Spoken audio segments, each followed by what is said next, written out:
When it comes to iconic finals performances, you think of guys like 2000 Shaq, '06 Wade, 2016 LeBron James, and '09 Kobe.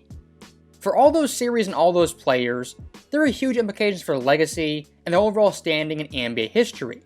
And luckily for all of them, the stats are 100% accurate, we have play-by-play data, and tons of advanced metrics to gauge how great they were in those series. Now, when talking about those numbers, they're only available from '97 on. So what I wanted to do was go back over 30 years to Michael Jordan in his first finals appearance and separate fact from fiction and get down to the truth. You can't handle the truth! Now, when it comes to the '91 finals 30 years later, a lot of fans and analysts of this series, it was completely one-sided in the Bulls. They were heavily favored. And while I do think Chicago was the better overall team, heading into this series there are major question marks about their experience, Jordan's past failures, compared to Magic, who was a 5-time champion. The Lakers are tested, experienced in these situations. The Bulls are in the finals for the first time. The Chicago Bulls' domination of this series has to be considered a major surprise. Mike, there was no reason to believe that the Lakers would fall apart so dramatically. I think it was a combination of things. I'm not quite sure that everyone gave the Bulls the credit they deserved throughout the season. I think everyone felt the balance of power was in the West this year, that Portland, in fact, was the best team, and when the Lakers got by them, that the Lakers then were just going to put the Bulls away. But the Bulls team was a deceiving team. They did it with a very... So that right there is some very important context, and contrary to what analysts say nowadays, that Lakers team was a very, very good team. And shifting focus back to Jordan and the Bulls, one of these stats nowadays that is very, very common is clutch time scoring. And the parameters for this stat, the final 5 minutes within 5 points. Now, like I stated earlier, these stats for Jordan, until now, have never been unveiled. So, looking at the numbers right here, Jordan in the clutch in these finals, 4.7 points per game, 50% shooting, and 100% from the free throw line. Damn! Now, of course, those shooting splits are fantastic, but to add some context historically, averaging nearly 5 points per game in the clutch is virtually unheard of. And among qualifiers in league history that we have since '97, Jordan's points per game rank comes in 6th behind 2013 LeBron James, 2011 Dirk, 2 years of Jordan, and '06 Wade. Now, looking at the overall efficiency, 3 of these guys were fairly efficient, that being 97 Jordan, 11 Dirk, and 91 Jordan. So really in all of league history, there's only 2 players, that being Jordan and Dirk, who had a high volume, highly efficient run in the NBA Finals for clutch time scoring. Now, of course, when discussing Jordan's overall career, tons of series-defining shots, great clutch daggers, as well as game winners. And we're looking at the '91 Finals, one of the most underrated clutch time games from Jordan in Game 3 in Los Angeles.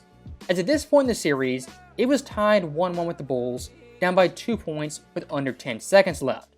Now, Jordan in this moment, if he misses this shot, Chicago most likely is down 2-1 instead of being up 2-1 like they're going to be. And the Bulls do not have any timeouts remaining. Craig Hodges, the three-point specialist, has checked in.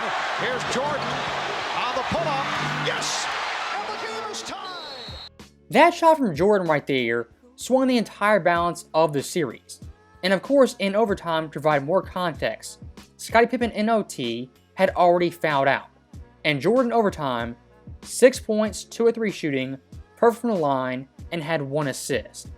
In the last 5 minutes and change of this game, Jordan accounted for 10 of the Bulls' 14 points, and outscored LA by himself 8-4. Now, when discussing fourth quarter exploits, overtime heroics, again, Jordan is known far and wide for his great play in those moments. And for the '91 Finals until now, those stats, they were never known.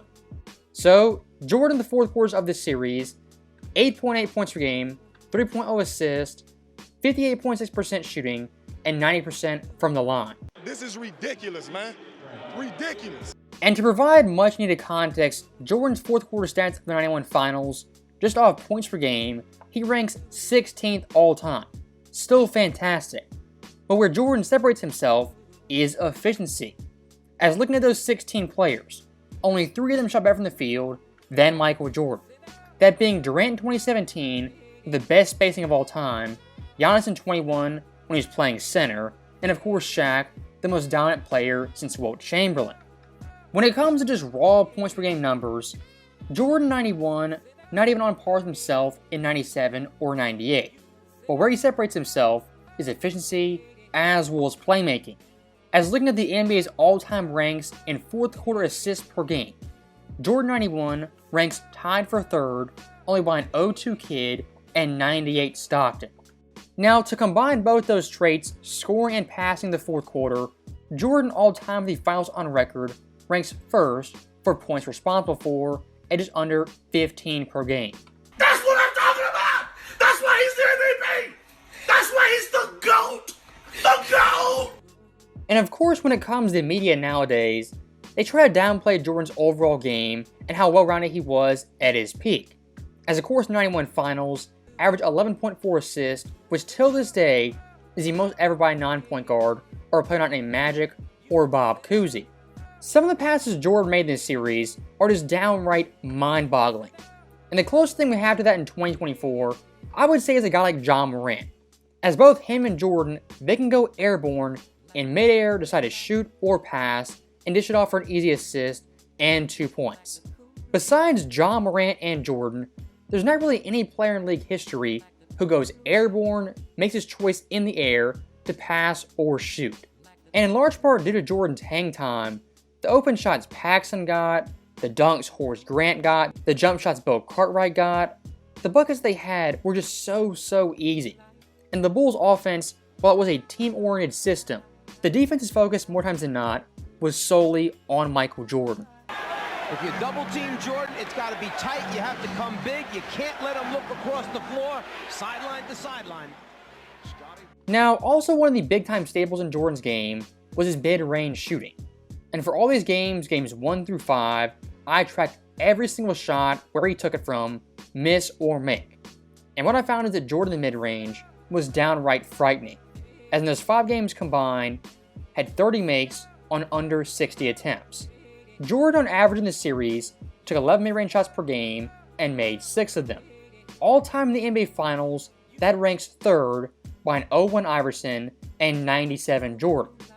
Now, unlike those guys in front of him and behind him, Jordan's overall percentage is just ridiculous.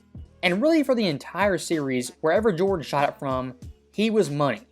The mid-range, 54%, the line, 85%, and the paint, nearly 60%. And looking at those shooting splits, field goal percentage, true shooting percentage, they're at all-time historic levels. If you're trying to poke holes in 91 Jordan's game, you have a very tall task in front of you.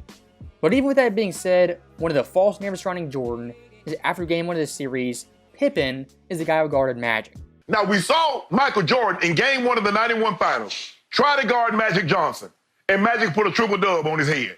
That is not conjecture. That's not innuendo. That's fact. And it wasn't until Phil Jackson put Scotty, and Scotty hounded Magic all the way up and down the court, that it flipped the series. Now, stopping Shannon right there, what he's saying, it's really a half-truth. Because yes, in Game 2, Pippen took the assignment on Magic more than Jordan. But saying that was the reason the series flipped and changed is kind of disingenuous. Because when Pippen was guarding Magic in the first half, the Bulls at halftime were only up by 5 points. Where this game shifted was in the third quarter, where the Bulls as a team collectively shot 85%. And Jordan in the third quarter heading into the fourth quarter made 13 consecutive shots, still a record in the finals till this day. And looking at his second half stats, 23 points, 10-11 shooting, 8 assists, and 2 boards.